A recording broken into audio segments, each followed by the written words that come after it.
आज मंगलवार के दिन किसानों का मंगल होने वाला है क्योंकि रुपये 4,000 की 23वीं किस्त जारी होने वाली है।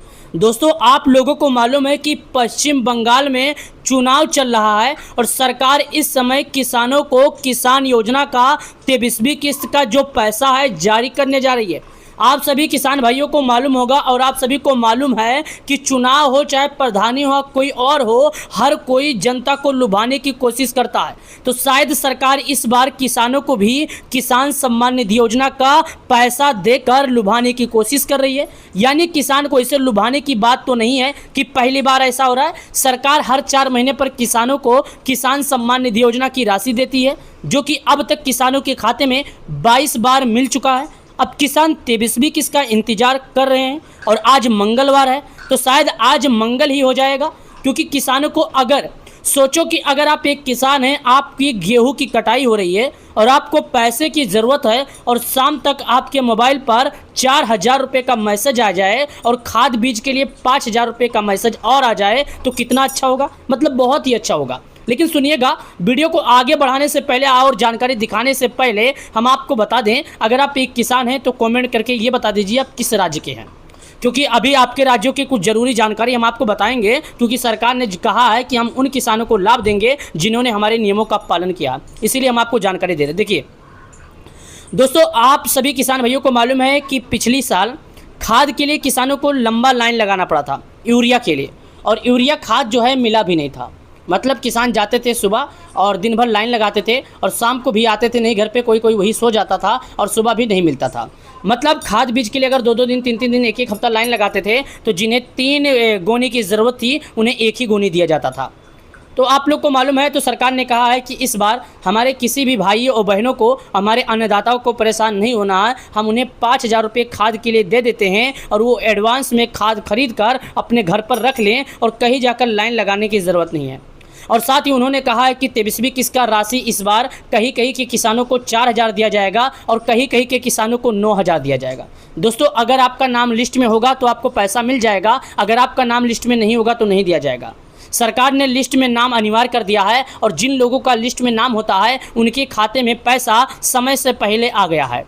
कई लोगों को देखा गया है कि उनके मोबाइल पर मैसेज आया है और कई लोगों को ये भी देखा गया है कि उनके मोबाइल पर मैसेज नहीं आया है। हम दोनों की जानकारी दे रहे हैं। अगर आप चाहते हैं कि आपको पैसा मिल जाए, क्योंकि गेहूं की कटाई चल रही है और पैसों की ज़रूरत है, तो दोस्तों आपको एक बार लिस्ट में नाम जांचना है। और साथ ही सरकार ने एक ज़रूरी काम किया है, सरकार आपको फार्मर आईडी बनवाने के लिए बोली है। फार्मर आईडी कोई नई आईडी नहीं है, फार्मर आईडी बहुत पहले से कहा जा रहा है, लेकिन कई ऐसे किसान हैं जिन्होंने नहीं बनवा के रखा है। लेकिन सरकार ने कहा है कि हम उन्हें 15 मई का लास्ट टाइम देते हैं। आज से 1 महीने का किसानों को हम टाइम देते हैं। अगर किसान ये काम नहीं करेंगे तो उन्हें लिस्ट से धक्का मारकर बाहर कर दिया जाएगा। मतलब सरकार डायरेक्ट बोलती है कि भाई अगर आपके पास ये फार्मर आईडी नहीं है तो ना ही आप किसान योजना के लाभ पाएंगे, ना ही सरकारी आप खाद बीज पाएंगे, ना ही आप जैसे अन्य कार्यों के लिए कुछ भी चाहिए सरकारी से फ़ायदा तो आपको नहीं मिलेगा। चाहे पेंशन हो चाहे कुछ भी हो, अगर सरकारी आपको चाहिए सरकारी का फ़ायदा तो आपको नहीं मिलेगा।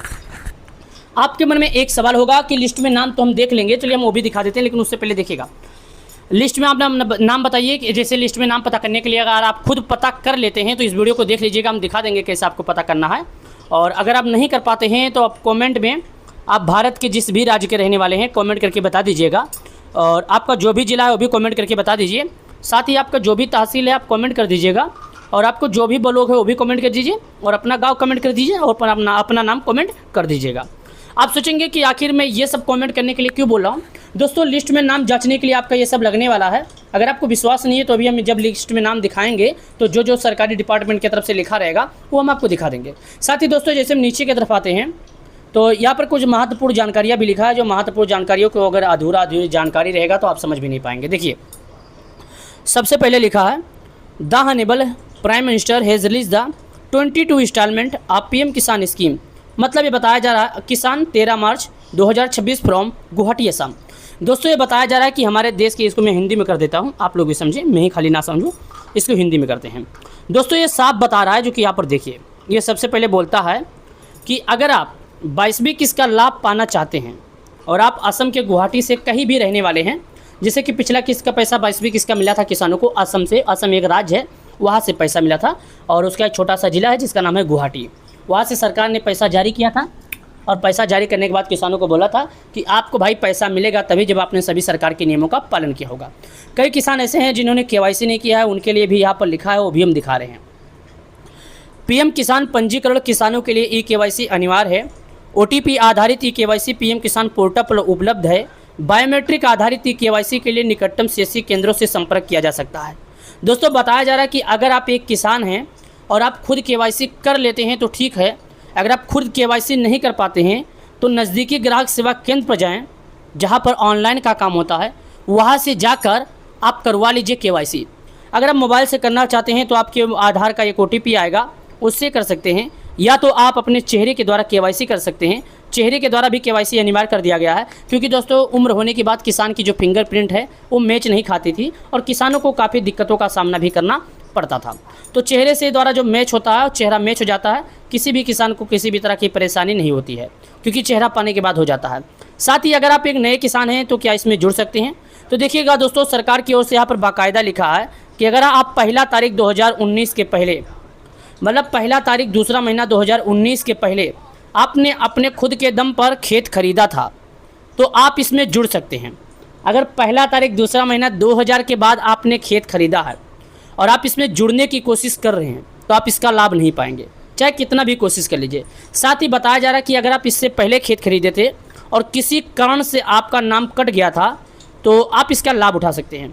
साथ ही एक और बात सुन के जाइए, लोगों का कहना है ये जो प्रधानमंत्री किसान सम्मान निधि योजना है, क्या इसका लाभ हर कोई उठा सकता है? घर के कितने मेंबर उठा सकते हैं? तो दोस्तों हम आपको बता दें, घर के आप एक ही मेंबर पा सकते हैं लाभ, चाहे कोई भी लाभ हो, चाहे फिर बेटा हो, बहू हो, पति हो, पत्नी हो, इससे फ़र्क नहीं पड़ता है। जिसके नाम पर खेती होगी केवल वही लाभ उठाएगा, चाहे वो कोई भी हो। तो दोस्तों अगर आपके नाम पर खेती है तो आप लाभ उठाएँ। अगर आपके नाम पर खेती नहीं है तो आप सरकार के नियमों का उल्लंघन ना करें। अगर आप सरकार के नियमों का उल्लंघन करेंगे तो भाई साहब आपके साथ बुरा ही होगा, क्योंकि सरकार ने साफ कहा है कि अगर कोई हमारे नियमों का उल्लंघन करता है और सरकार के नियमों का पालन नहीं करता है तो उसका लिए गए अब तक का जितना भी किस्त है, सभी किस्त का पैसा उसका वापस ले लिया जाएगा और उसे लिस्ट से बाहर करके ब्याज के साथ उसका पैसा लिया जाएगा। तो अगर आपके नाम पर खेती है तो ही आप इसमें उंगली करें, अगर आपके नाम पर खेती नहीं है तो आप इस पर उंगली ना करें। अब बिना टाइम वेस्ट किए हमने बोला कि लिस्ट में नाम देखने के बारे में बताऊंगा, चलिए आपको लिस्ट में नाम देखने के बारे में बताते हैं। और मोबाइल से लिस्ट में नाम देखना कोई बड़ी बात नहीं है, सिंपल ही आसान तरीका है जो कि चेक कर भी कर सकते हैं।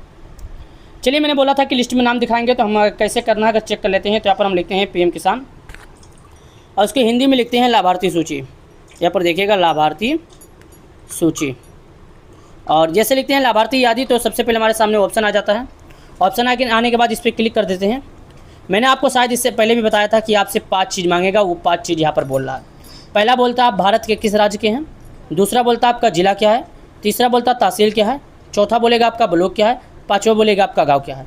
दोस्तों आपको इन 5 चीज़ों को बिना किसी दिक्कत के, बिना किसी परेशानी के यहाँ पर क्लिक करके भर देना है।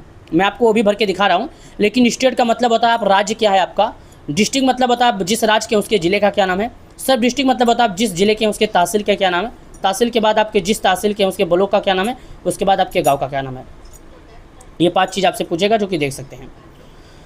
हम यहाँ पर जैसे क्लिक करते हैं तो भारत के उन राज्यों का नाम बताते हैं जहाँ पर पीएम किसान लागू है, एक एक करके आपको बता रहे हैं। Andaman and Nicobar islands, Andhra Pradesh, Arunachal, Assam, Bihar, Chandigarh, Chhattisgarh, Delhi, Goa, Gujarat, Haryana, Himachal, Jammu, Jharkhand, Karnataka, Kerala, Ladakh, Lakshadweep, Madhya Pradesh, Maharashtra, Manipur, Meghalaya, Mizoram, Nagaland, Orissa, पुंचेरी, Punjab, Rajasthan, Sikkim, Tamil Nadu, Telangana, Dadra Nagar Haveli, Tripura, Uttar Pradesh, Uttarakhand, waste Bengal. हमने भारत के उन राज्यों का नाम बताया जहाँ पर पीएम किसान लागू है। वैसे तो भारत का ऐसा कोई राज्य नहीं है जहाँ पर पीएम किसान ना लागू हो। तो मैं उत्तर प्रदेश का हूँ तो यहाँ पर उत्तर प्रदेश के आइकन पर क्लिक करता हूँ और आपको यहाँ पर क्लिक करने के बाद आगे बढ़ के दिखाता हूँ। मैं आपको बाकायदा बता दूँ, प्रधानमंत्री किसान योजना ऐसा कोई राज्य नहीं है जहाँ के किसानों को लाभ ना दिया जाता है, सभी किसानों को लाभ दिया जाता है। और यहाँ पर देखिए तो मैं उत्तर प्रदेश पर सेलेक्ट करके आगे की तरफ बढ़ जाता हूँ और यहाँ पर जैसे ज़िला सेलेक्ट करता हूँ, उसके बाद दोस्तों ये बोलता है कि भाई ठीक है आपने राज्य सेलेक्ट कर दिया और ज़िला क्या है आपका, ज़िला सेलेक्ट कीजिए। तो यहाँ पर डायरेक्ट हम नीचे की तरफ आ जाते हैं और यहाँ पर देखिएगा अगर एक एक ज़िला करके बताऊँगा तो बहुत लंबा हो जाएगा। तो हमें सिंपली यहाँ पर अपना ही ज़िला सेलेक्ट करना है जिस ज़िले का रहने वाले हैं। आपको ध्यान से देखना, आपको यहाँ पर कोई गड़बड़ियाँ नहीं करना है, क्योंकि अगर आप यहाँ पर गड़बड़ियाँ कर देंगे तो आप इसका लाभ नहीं पाएंगे। तो आपको गड़बड़ी नहीं करना है, घाही ही कोई भी नहीं करना, तुम सिद्धार्थनगर के ऑप्शन पर आते हैं, यहाँ पर सिद्धार्थनगर क्लिक कर देते हैं। और उसके बाद ज़िला जब हमने सेलेक्ट किया तो तहसील का ऑप्शन आता है, हम तहसील पर क्लिक करते हैं। हमारे ज़िले में 5 तहसील हैं, बांसी, डुमरियागंज, इटवा, नौगढ़, उसके बाद शोहरतगढ़। ये 5 तहसील हैं हमारे ज़िले में। ज़रूरी नहीं कि आप में 5 हैं, आपके 4 भी हो सकते हैं, 1 भी हो सकते हैं, 6 भी हो सकते हैं, 7 भी हो सकते हैं। ये जो तहसील है आपके ज़िले पर निर्भर नहीं करता है, आपके ज़िले की संख्या पर निर्भर करता है कि आपके ज़िला में कितनी आबादी है, उस हिसाब से होता है। मेरा इटवा पर क्लिक कर देता हूँ। मैंने इटवा पर क्लिक किया, गांव के ऑप्शन पर आया, यहाँ पर मैं कोई भी गांव भर देता हूँ। गेट रिपोर्ट का ऑप्शन पर क्लिक करता हूँ, आगे की तरफ बढ़ जाता हूँ। एक बार में हमारे गांव में 50 नाम खुलेगा, आपका भी एक बार में 50 खुलेगा। दूसरे पर क्लिक करेंगे 100 नाम, तीसरे पर क्लिक करेंगे 150 नाम, जो कि यहाँ पर आप देख सकते हैं। अब आप सभी किसान भाइयों ये बताइए कि आपको ऐसी कौन सी जानकारी है जो समझ में नहीं आई और आप कौन सी जानकारी पूछना चाहते हैं। और जो बात रहेगी 23वीं किस्त की, वो आपको जून और जुलाई के बीच आएगा। अभी तक सरकार ने जारी करने का कोई ऐलान नहीं किया है। जब तक आप लोग इंतजार कीजिए और फार्मर आईडी जैसे चीज़ों को पूरा करें। जिन किसानों ने फार्मर आईडी पूरा किया है उन किसान को अगली किस्त का लाभ मिलेगा, जिन किसानों ने नहीं किया है उन्हें नहीं मिलेगा।